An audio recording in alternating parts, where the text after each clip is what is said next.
వార్తలు బిడ్డలారా వచ్చిరా ఇక మరి మీ నరసే చదువుకుంటాడు మీకోసం రామ చక్కని శుద్ధులు ఇక పట్టుకొని రానే వచ్చాడు బిడ్డలారా. మరి ఆశమైన కూర ముందుగా ఏముంటాయి తలకాయ వార్తలు కదా చూద్దాం పని.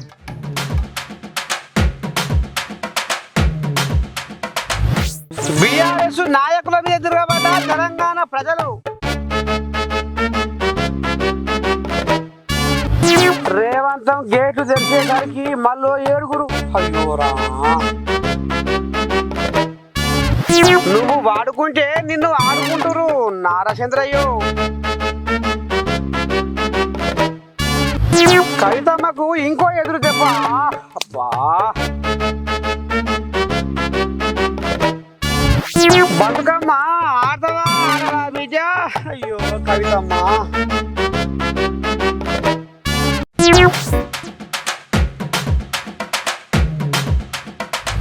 కననిదే బిడ్డ కాదు కట్టనిదే పంచ కాదు అన్నట్టు నేను ఇప్పటిదాకా మునుపటి రేవంత్ రెడ్డిని కాదు.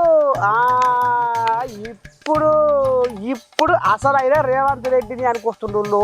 వామ్మో మరి ఏంది మర్మము ఎక్కడ ఉంది? కబడ్డీ ఆడుతున్నాడ రేపసండి. ఇక చూద్దాం మరి. ఇక ఇప్పటిదాకా ఒక్కటే గేటు తెరిచి అత్తరబుత్తర రాజకీయం చేసిన కాబట్టి నా అసలైన తడాక ఏందో మీరు పసిగట్టలేదు. ఇప్పుడు గేట్లు మొత్తం కుల్ల చేసిన కారు మొత్తం ఖాళీ చేస్తానో చెయ్యనో చూడరు మీరే అని. వామ్మ కంటికి తగిలే పుల్లను ఎట్లా తీయాలనో నాకు బాగా తెలుసు అనుకొస్తుండులా సీఎం రేవంతమయ్యా. ఇగో చూడు ఏమనుకొస్తుండో. 100వ రోజు మొదలుపెట్టిన 100 రోజుల పరిపాలన మీదనే పెట్టిన ఈరోజు ఎన్నికల నగారం మోగింది కాబట్టి ఇంకా ఎన్నికల రూపం చూపిస్తా. రాజకీయ పార్టీ అధ్యక్షుడిగా ఈ రోజు నుంచి రాజకీయ పార్టీ అధ్యక్షుడిగా పని మొదలు పెడతా కదా. నిన్నటి కోడ్ రానంత వరకు ముఖ్యమంత్రిగానే వ్యవహరించిన. ఎందుకంటే చాలా నిబద్ధతతోని రోజుకు 18 గంటలు ప్రతిరోజు పనిచేసిన 100 రోజులు ఎక్కడ కూడా చిన్న తప్పిదానికి కూడా అవకాశం ఇవ్వకుండా పరిపాలన ఇచ్చిన నేను అనుకుంటున్నా. నిన్న 3 గంటలకు ఎన్నికల ప్రధాన అధికారి ఎన్నికల నగార ఊదిండు. ఈ 100వ రోజు రాజకీయపరమైన నిర్ణయం తీసుకున్నాం. మీకు ఇంకా అంటే పార్టీ ప్రెసిడెంట్కి ఆల్రెడీ యాక్టివిటీ మొదలు పెట్టిన మీ దృష్టికి రానట్టుంది. 1 గంటలో మీ దృష్టికి వస్తుంది. ఇక నిన్న మొన్నటి దాకా కడవంత గుమ్మడికాయ కత్తిపీటకు లోకువా అన్నట్టుగా సంసారం చేసిన. కానీ ఇప్పుడు ఎలక్షన్ల కోడ్ గంట మోగింది కాబట్టి పార్లమెంటు ఎలక్షన్లలో నా ప్రచారను ఎట్లా చూపిస్తున్నావు మీరే చూడురి అని అనుకొస్తుండ్రులా రేవంతమయ్యా. ఇక మరి కేసీరావు పరిస్థితి కత్తి తీసి కంపలో చేసి ఏగు తీసి పొడుచుకుంటాను అన్నట్టే అయితట్టుంది. పోర్రా అని ఒకటి గుసగుస పెట్టుకుంటున్నారట మేధావుడు. మరి ఎట్లేదు పార్లమెంటు పండుగ. 100వ రోజు మొదలుపెట్టిన 100 రోజుల పరిపాలన మీదనే పెట్టిన ఈరోజు ఎన్నికల నగారం మోగింది కాబట్టి ఇంకా ఎన్నికల రూపం చూపిస్తా. రాజకీయ పార్టీ అధ్యక్షుడిగా ఈ రోజు నుంచి రాజకీయ పార్టీ అధ్యక్షుడిగా పని మొదలు పెడతా కదా. నిన్నటి కోడ్ రానంత వరకు ముఖ్యమంత్రిగానే వ్యవహరించిన. ఎందుకంటే చాలా నిబద్ధతతోని రోజుకు 18 గంటలు ప్రతిరోజు పనిచేసిన 100 రోజులు ఎక్కడ కూడా చిన్న తప్పిదానికి కూడా అవకాశం ఇవ్వకుండా పరిపాలన ఇచ్చిన నేను అనుకుంటున్నా. నిన్న 3 గంటలకు ఎన్నికల ప్రధాన అధికారి ఎన్నికల నగార ఊదిండు. ఈ 100వ రోజు రాజకీయపరమైన నిర్ణయం తీసుకున్నాం. మీకు ఇంకా అంటే పార్టీ ప్రెసిడెంట్కి ఆల్రెడీ యాక్టివిటీ మొదలు పెట్టిన మీ దృష్టికి రానట్టుంది. 1 గంటలో మీ దృష్టికి వస్తుంది. కళ్ళు పోగొట్టిన దేవుడు ఇల్లు చూపగా మానడు అన్నట్టు ఇక మరి నువ్వే మా దిక్కు నువ్వే మా పెద్దను రేవంతన్నా అని ఇట్లా కార్లో కూర్చొని పబ్బతి పడితే పాయ్ రేవంతమయ్య నీ దండం పెట్టి గేట్లు మాత్రం పురాగా తీసేసరికి ఇక మేమని లైన్లు కడుతుర్రట. ఇక మరి వాళ్ళు ఎవరో సుతపోతున్నారు చూద్దాం పని. కంచు మెట్టే మంటి గాజు ఉంటే కావలసింది ఏముంది అన్నట్టు పెద్ద కుర్చీలో కూర్చున్న రేవంతము బుడ్డ కుర్చీ అడిగితే ఇస్తానన్నాడు. ఇంతకంటే ఇంకేం కావాలి? అయినా గాలి మొత్తం చెయ్యి ఎటు తిప్పితే గటే తిరుగుతుంది అన్నట్టుగా సీఎం రేవంత్ బుడ్డ కుర్చీ ఇచ్చినా ఏం లేదు ఇవ్వకున్నా ఏం లేదు. కానీ ఉన్న ఆస్తులను కాపాడుకుంటేందుకు కండు పెద్దగున్నా కడుపు మాత్రం చిన్నదే అని కారు దిగి చేతికి షేకాండు ఇస్తేందుకు మళ్ళీ 7 ఏకమై రేవంతమయ్య తెరిచిన గేట్లు దాటి లోపలికి వచ్చి కండువాలు మార్చుకుంటేందుకు సిద్ధంగా ఉన్నారట. ఎదురు చూస్తా ఉన్నారట పాపం. కొత్త ప్రభాకర్ రెడ్డి, సునీత లక్ష్మారెడ్డి, తెల్ల వెంకటరావు, ప్రకాష్ గౌడు, కాళే యాదయ్య, గూడెం మైపాల్ రెడ్డి, మాణిక్ రావు ఇక ఆల్రెడీ రేవంత్ను కలిసిన ముచ్చట ఇదందరికీ ఎరుకున్నదే సంగతి, కానీ అధికారికంగా చెప్పుకోలేదు. కానీ ఇప్పుడు కారు దిగి కేసీరావుకు గుడ్ బై చెప్పి కాంగ్రెస్ తీర్థం ముచ్చుకుంటందుకు సిద్ధంగా ఉన్నారనుల్లా ఈ 7గురు. ఇక మరి కోసకు కేసీరావు పరిస్థితి గడ్డివాములో సూది పోగొట్టుకొని దేవుడు ఆడుకున్నట్టే ఉందటనురా. పాడువాడ ఎట్ట చేయాలనో ఏం చేయాలనో పోయిగా.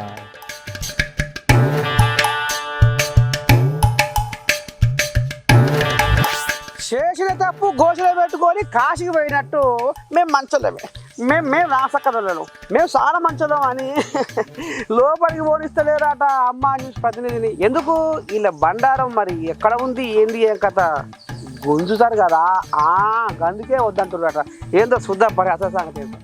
ఏపీలో నంద్యాల పట్టణము నూనెపల్లి పొట్టి శ్రీరాములు ప్రాథమిక పాఠశాలలో విద్యాశాఖ ప్రధాన కార్యదర్శి ప్రవీణ్ ప్రకాష్ సారు అనుకోకుండా అడుగు పెట్టినాడనుల్లా.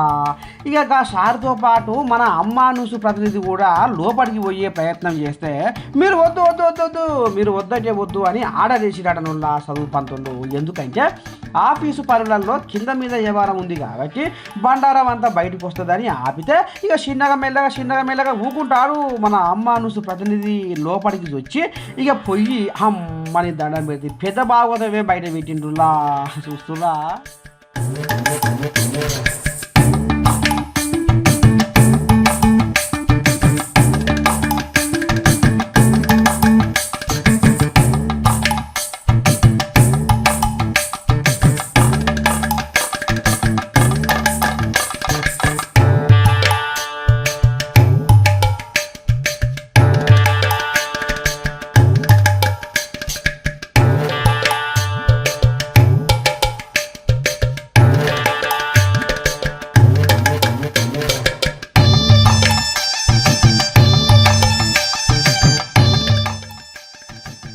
అసలు కథ ఏందంటే ఒక్కటే తరగతి గదిలో 2 కంబైన్డ్ క్లాసులు ఎట్లా పెట్టినవు చదివెట్ట చెప్తున్నారు మీరు, అసలు ఏంది ఏం కథ అని ఇదే నా మీ తరిక అని అనుకొచ్చినటనుల్ల సారు. అంటే ఎంత ముద్దుగుందో చూడు ఈ బుద్ధిగల శుద్ధపూజ చదువు పంతుల వ్యవహారము. ఎందుకు ఇట్లా చేస్తుర్రు మరి, ఒక్క పంతులకు 7 విద్యార్థుల లెక్కన ఉన్నందుకు ఈ ఉపాయం చేసిర్రా అని ప్రవీణ్ సారు బాగా నెగ్గరమైనటనుల్లా. ఒక్కొక్క పంతులకు ఒక్కొక్క విద్యార్థి ఉంటే బాగుంటుందా మరి, ఇట్లా ఉంటేనే చదువు బాగా చెప్తారా అని కర్రు కాల్చి ఎర్రగా వాద పెట్టినట్టు సురుకులు పెడితే అమ్మో ఇక నిదానం పెడితే హెడ్ మాస్టరు రేణుకాదేవికి ముఖం ఎక్కడ పెట్టుకోవాలనో అర్థమవుతలేదటనుల్లా. ఇంకా జర్రంతా అసొంట అడుగులేసి చూస్తే పాఠశాలలో లైట్లు లేవాట, ఫ్యాన్లు లేవాట, కనీసం వసతులు లేవని గరం అయినటనుల్లా. ఇంకా సారు ప్రవీణ్ ప్రకాష్ సారు పెద్ద సారు మరి నాడు నేడు పథకం కింద జగను 3000 కోట్లు ఇచ్చినా అని సంకలు గుద్దుకుంటుంటే ఈ పాఠశాలలో ఈ దరిద్రం కొట్లాడుతుంది ఏంది అని ముక్కున ఏలేసుకుంటున్నాడనుల్లా ఈ ముచ్చట ఎరుకైన ఏపీ జనాలు.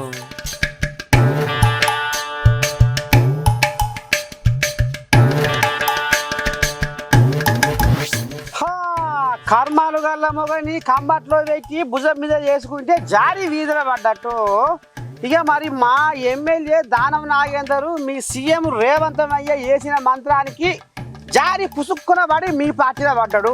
మరి అందుకనే చిన్నగా లేపి మళ్ళీ మా కారు ఎక్కియాలి, గట్లయితేనే బాగుంటుంది, లేకపోతే మీరు చర్య తీసుకోవాలని ఎంత ముద్దుగా పోయి గుంపు కట్టుకోండి బుద్ధివంతులు. ఇక చూద్దాం మరి ఎట్లుందో బాగోదు.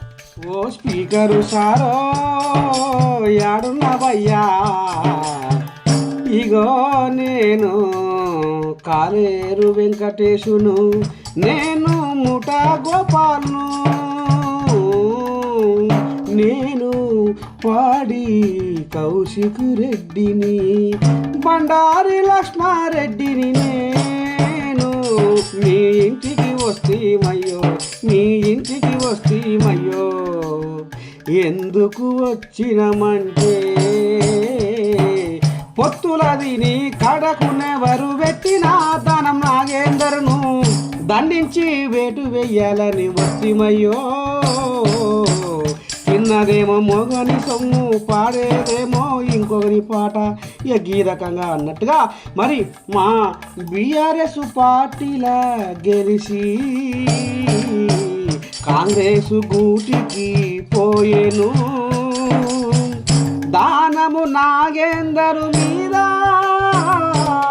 అనర్వత వేటు నువ్వు వెయ్యాలే చర్య తీసుకోవాలి, వెయ్యాలే చర్య తీసుకోవాలి అని ఇంకా ఈ రకంగా బీఆర్ఎస్ ఎమ్మెల్యేలు పట్టుబట్టి స్పీకర్ గడ్డం ప్రసాద్కు కాగితం చేతులు పెట్టిరులా ఎట్టుబడి దానం నాగేందర్ని మీరు అనర్హత బయట వేసి దండించాలి అన్నట్టుగా ఈ రకంగా అనుకొస్తుంది. ఇక మరి స్పీకర్ సార్ ఏమన్నా తెలియదా కూడా ఆయన ఏమనుకుంటుండో లోపల అంటే గిట్ట గిట్ట అనుకుంటుండొచ్చు నాకైతే గట్టి అనిపిస్తుంది. గతంలోన దానము నాగేందరు కాంగ్రెసు లీడర్ అని మీకు తెలువదా, కాంగ్రెసు లీడర్ అని మీకు తెలువదా, కేసీరావు కారు ఎట్లా ఎక్కించుకునే, కేసీరావు కారు ఎట్లా ఎక్కించుకునే అన్నట్టుగా ఎవరు ఉయ్యాలా ఊగి ఊగి ఏడికి రావాలో గాడికే వచ్చింది అని అన్నట్టుగా సార్ చూడు ఎట్లా నవ్వుకుంటుండో లోపల గట్టిగా అనిపిస్తుంది కదా అనులా మీరేమని అనుకోరియా.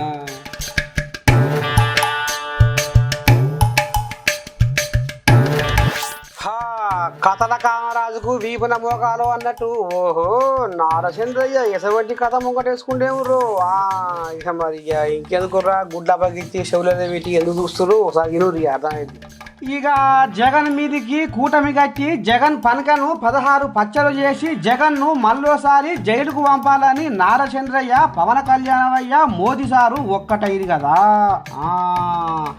ఇక మొత్తం కూటమిదే పీఠం అని పాట పాడుతున్నారు కదా. ఇక నిన్నయాల నిన్న మొన్ననే ప్రజాగలం పేరుతోటి పెద్ద బహిరంగ సభ పెట్టి కమ్మకు వరుసలేదు కప్పకు తోకలేదు అన్నట్టుగా ఏపీ రాజధాని ముచ్చట 3 ముక్కలాట ఆడుతుండు జగను.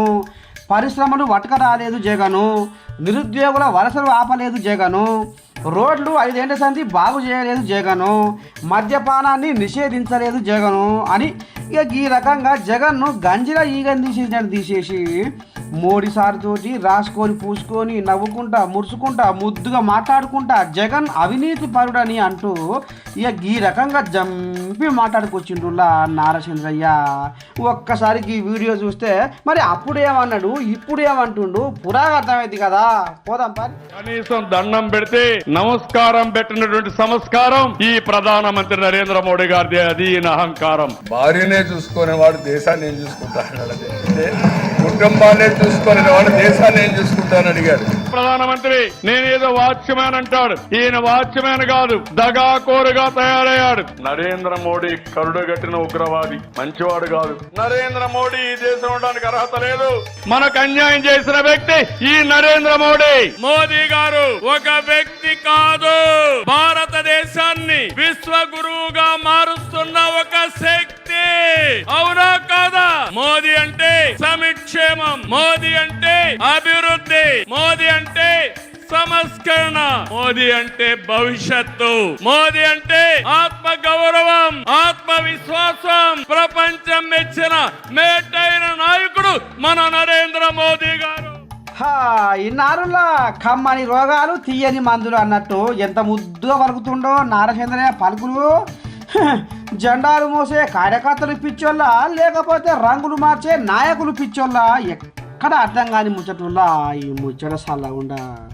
కనీసం దండం పెడితే నమస్కారం పెట్టినటువంటి సంస్కారం ఈ ప్రధానమంత్రి నరేంద్ర మోడీ గారిది. అది అహంకారం. భార్యనే చూసుకునే వాడు దేశాన్ని ఏం చూసుకుంటాడు, కుటుంబాన్ని చూసుకునే వాడు దేశాన్ని ఏం చూసుకుంటానని అడిగాడు ప్రధానమంత్రి. నేనేదో వాచ్మ్యాన్ అంటాడు, ఈయన వాచ్మ్యాన్ కాదు, దగాకోరుగా తయారయ్యాడు. నరేంద్ర మోడీ కరుడుగట్టిన ఉగ్రవాది, మంచివాడు కాదు. నరేంద్ర మోడీ ఈ దేశం ఉండడానికి అర్హత లేదు. మనకు అన్యాయం చేసిన వ్యక్తి ఈ నరేంద్ర మోడీ. మోదీ గారు ఒక వ్యక్తి కాదు, భారతదేశాన్ని విశ్వ గురువుగా మారుస్తున్న ఒక శక్తి. అవునా కాదా? మోదీ అంటే సంక్షేమం, మోదీ అంటే అభివృద్ధి, మోదీ అంటే సంస్కరణ, మోదీ అంటే భవిష్యత్తు, మోదీ అంటే ఆత్మ గౌరవం, ఆత్మ విశ్వాసం. ప్రపంచం మెచ్చిన మేటైన నాయకుడు మన నరేంద్ర మోదీ గారు. ఇక కోటరు సీసాల మందు దందాలో ఇరుక్కొని తల్లాడుతున్న కవితమ్మ ఓ అమ్మ పైగా అరెస్ట్ అయ్యి ఢిల్లీకి ఇక గందుకాట కొంతమంది బీఆర్ఎస్ లీడర్ల కాట తెల్లని దాకా నిద్ర పట్టక లేచి కూర్చొని ఏం చేయాలి ఎట్లా చేయాలని ఇక రోడ్ల మీదకి వచ్చి ఏం బాగోతో ముంగటేసుకురో మరి జనాలు వాళ్ళని ఎట్లెట్ట ఆడిస్తున్నారో ఏం కథ చూద్దాం పై కోటర్ సీసాలు బీర్ సీసాలు విస్కీ సీసాలు కమ్మగా పుల్లగా చేదుగా ఒగరుగా ఉంటాయి అన్నట్టుగా ఇక లిక్కర్ అంటే కవితక్క అంటే లిక్కర్ అన్నట్టుగా 100 కోట్ల మందు దందాలో తిరుగులేని రాణిగా ఎదిగి కేసీరావు కడుపులో పుట్టినందుకు రామసక్కని పేరు తెచ్చి యావత్ భారతదేశ ఆడోళ్ళ పరువును బజార్లో పెట్టినందుకు రోడ్ల మీద గీ ధర్నాలు చేస్తుర్రా వారి సిగిదప్పినట్లు లేవరేవరా ఆడికెళ్ళి అని ఇక చుట్టుపక్కల జనాలు ఓ అమ్మ బీఆర్ఎస్ నాయకుల మీదకి ఎట్లా తిట్ల పురాణం అందుకురో చూడురి మీరే.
ఇక ముచ్చట ఏంటంటే కవితమ్మను అరెస్ట్ చేసి ఢిల్లీకి పట్టుకపోయారు కదా ఈడీ వాళ్ళు మందుదంతా కేసులా. లేదు మా కవితక్క మా సొక్కం పూస ఏ తప్పు చేయలేదులా విడుదల చేసేదాకా మేము రోడ్ల మీద పంతాం అన్నట్టుగా మాకు పట్టుబట్టిరట బీఆర్ఎస్ లీడర్లు. ఇక జనగాం బస్సుకు అడ్డం మండుకుంటే చుట్టుపక్కల జనాలు బస్సులో ఉన్న ప్రయాణికులు వచ్చి ఇక ఈ రకంగా అయ్యలారా మీ కవితక్క కోటల సీసాలు బీరు సీసాల దందా ఎందుకు చేసింది అనుకుంటా ఇక సరిపోనే కౌంటర్ ఇచ్చిండ్రురా. ఏమో పోరి ఎరికడికో నాడు టీవీ ఛానల్లో నువ్వు ఏమవుతావక్క ముందు మరి నువ్వు సీఎం అయితే ఏం చేస్తావమ్మా రాష్ట్రానికి అంటే నేను మందును అమ్మకుండా చేస్తా ఆడోళ్లకు రక్షణగా ఉంటా అన్న ఈ మహాతల్లి ఇక ఎంత పెద్ద ఘనకార్యానికి ఒడి పెట్టిందో చూడురి అని ఇక ఈ నోట ఆ నోట గుసగుస పెట్టుకుంటున్నాడు నువ్వులా ఈ ముచ్చటినాక.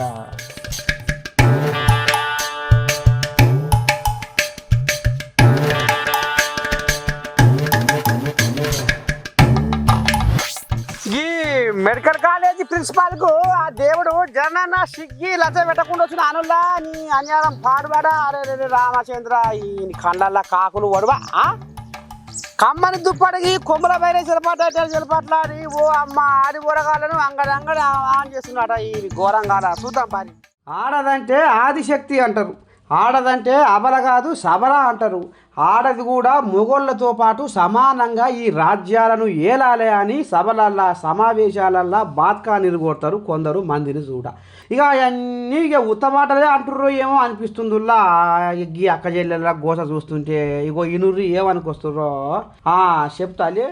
ఇంతవరకు కాలేజ్ లేదు, హాస్టల్ లేదు, మాకు ఏ ఫెసిలిటీ సరిగ్గా లేవు సార్. ల్యాబ్స్ లేవు, ఎక్విప్మెంట్స్ లేదు, స్టాఫ్ సరిగ్గా ఉండదు సార్. వాటర్ ఏది ఉండదు సార్, మాకు ఫెసిలిటీస్ కూడా లేవు సార్ అసలు. నువ్వు చెప్పరా ఓ శైలే, అడుగురే ఓ అన్నలు, మీరు అడుగురు చెప్తారు. వీడియోలు తీసే వాళ్ళు విమెన్ సెక్యూరిటీ ఉంటారు సార్. వాళ్ళు వచ్చి రూమ్ లో వచ్చి ఫోటోలు తీసి మేల్ వార్డెన్స్ కూడా వస్తారు. అటెండర్స్ వాళ్ళు వచ్చి చూస్తారు మమ్మల్ని. మరి వీడియో తీసేటోళ్ళు ఎవరు మిమ్మల్ని? వంశీ అని ఉంటారు సార్ అటెండర్. ఆయన వస్తాడు. ఆయన వచ్చి చాలా సార్లు ఇలాగే న్యూసెన్స్ చేశాడు హాస్టల్లో. ఏంటిది అని అంటే ప్రిన్సిపల్ అంటారు సార్. అంటే మీ ప్రిన్సిపల్ గారు మీ డ్రెస్ కోడ్ గురించి వర్బల్ అబ్యూస్ సార్. అసలు అది 1 ఇయర్ నుంచి, మేము సెకండ్ ఇయర్ స్టూడెంట్స్, 1 ఇయర్ నుంచి ఇదే జరుగుతుంది సార్. ఏం చేస్తున్నారు? ఇంతే మాట్లాడతారు. ఏమన్నా అంటే అమ్మాయిల బట్టలు ఇలా వేసుకుంటున్నారు, అలా వేసుకుంటున్నారు, చున్నీలు వేసుకోలేదని చెప్పేసి ఒకసారి క్లాస్ లోకి వచ్చి మీరు ప్రాస్టిట్యూట్ లాగా డ్రెస్ అప్ అవుతున్నారు అని చెప్పేసి అన్నారు సార్.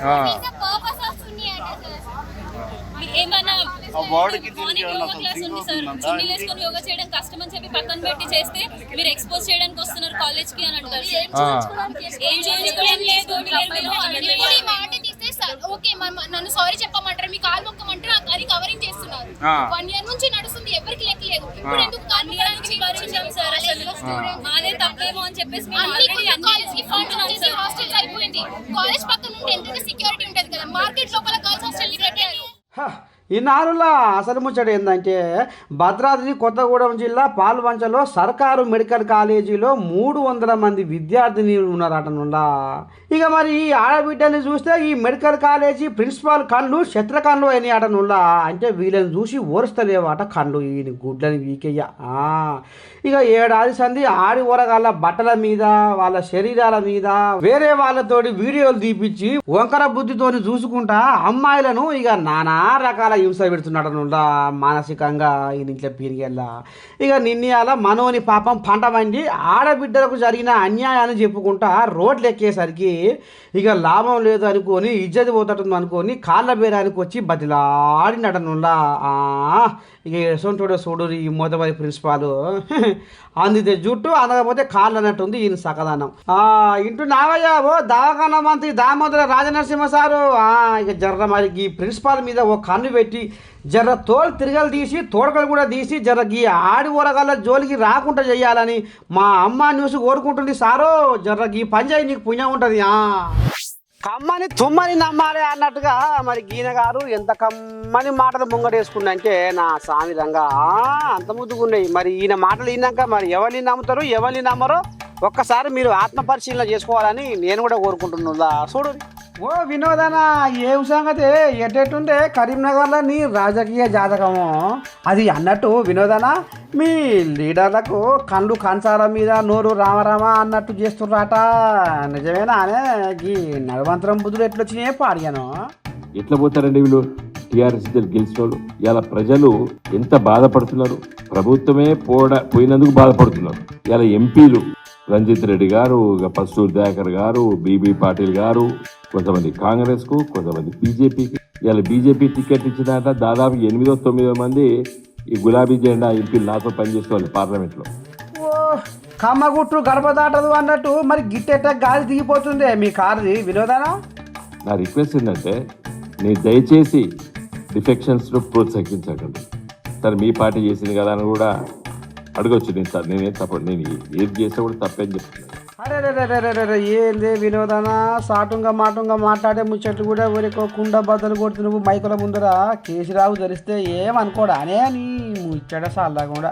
ఇంకా చెప్పు. సరే నువ్వు చేసిన కూడా నేను తప్పు చేస్తా అని ఎందుకు అనాలి? సరే నువ్వు చేసిన కూడా నేను తప్పు చేస్తా అని ఎందుకు అనాలి? ఎందుకు అనకూడదే, ఎందుకు చేయకూడదు?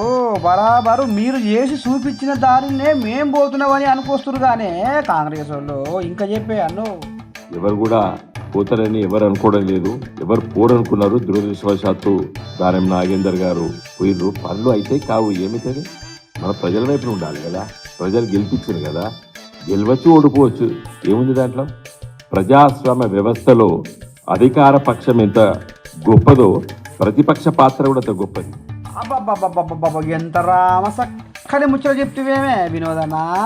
మరి మీరు ప్రతిపక్షం మీద మీకు మీ పెద్దసారికి కేసీరావుకు అంత ఆపోచన ప్రేమ ఉంటే గింత రాద్ధాంతం చేసుడేందే?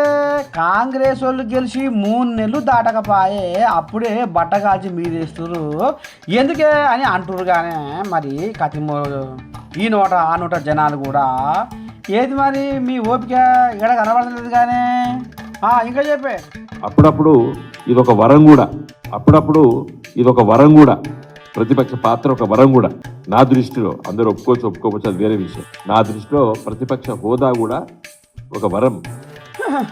వింటున్నారులో ఓ జనాలు వినోదన్న మాటలు వింటురా ఎంత ముద్దుగున్నాయో. పెద్ద కుర్చీ పోయినాక ఏం మాట్లాడాలనో అర్థం కాక బీపీ ఎక్కువయ్యి కింద జారిపడి తొంచిరిగి అడవైన దాకాన్న పాలయ్యి ఓ దిక్కు మందితోటి నిందలు మోస్తుంటే ఇక ఇది తిన్నాడు అది తిన్నాడు లంక బిందెలు అనుకుంటే ఇక బోకెలు బొచ్చగా మిగిలినాయని వాళ్ళు ఓ దిక్కు తిడుతుంటే జనాలు ఓ దిక్కు అనుకుంటుంటే ఇక ఓ దిక్కు నమ్ముకున్న లీడర్లు ఒంటరిని చేసి వేరే పార్టీలకు శంగో అంటున్నారని అధికారం పోయినాక దెబ్బ మీద దెబ్బ అన్నట్టు బిడ్డ కవితమ్మ అరెస్ట్ అయ్యి అన్నమో రామచంద్ర అంటుంటే ఇక ఇంకోటి ఇది చాలదన్నట్టు ఫోన్ ట్యాపింగ్ కేసులో కేటీఆర్ను ఇరికించి రేవంతము సుక్కలు చూపెట్టాలని ఉపాయం చేస్తుంటే కేసీరావు ఇదంతా ఆలోచన చేసి తట్టుకోలేని బాధతోటి తనలాడుతుంటే వినోదన ఈ రంగాల ముచ్చట్లు ఎంత ముద్దుగున్నాయో చూసినారులో ఎట్లా అలుకొస్తుండో మాటలు అని ఈ రకంగా బీఆర్ఎస్ కార్యకర్తలు ఒళ్ళు బగ్గున మంట పెట్టుకుంటాడనులా వినోదన మీద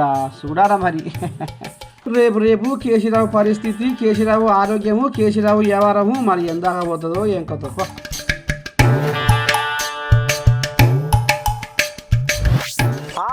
ఎటున్నా మన గమ్మతి వార్తలు ముద్దుకున్నాయి. ఇక రేపు కూడా గిదే వాళ్ళకి వస్తూనే ఉంటాయి. అంతవరకు మీరు తయారుగా ఉండాలి మన గమ్మతి వార్తలకు. ఏమంటున్నా మరి అందరూ శనార్థి బిడ్డలారా మళ్ళీ ఒకసారి నమస్తే.